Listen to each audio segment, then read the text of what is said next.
Jago je borac, Jago je košarkaš koji nije preterano visok, to sam i ranije pričao, Brazilac koji nije visok, a igra košarku, morao je mnogo puta da dokaže da zaslužuje i zaslužio je i bio je tamo i MVP u Nemačkoj i u reprezentaciji uvijek igrao dobro, tako da povratak Jaga neće to mnogo poremetiti ekipu, što više on može da pomogne. Sad kažem, to nije bila ideja, desilo se, vratio se, sigurno Zvezda radi i dalje da dovede još nekog igrača.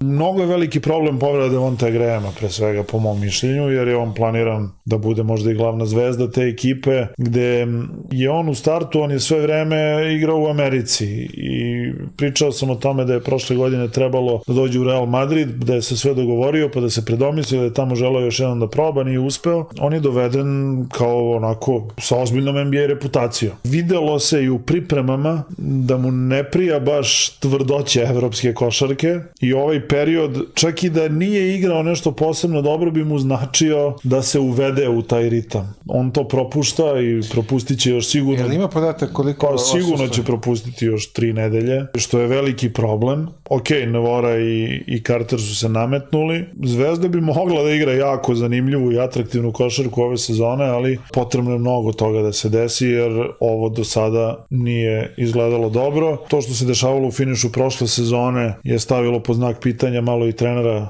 Sferopulosa, pa je sada i to možda postala neka tema, postaće sigurno tema ukoliko Zvezda bude nastavila da gubi.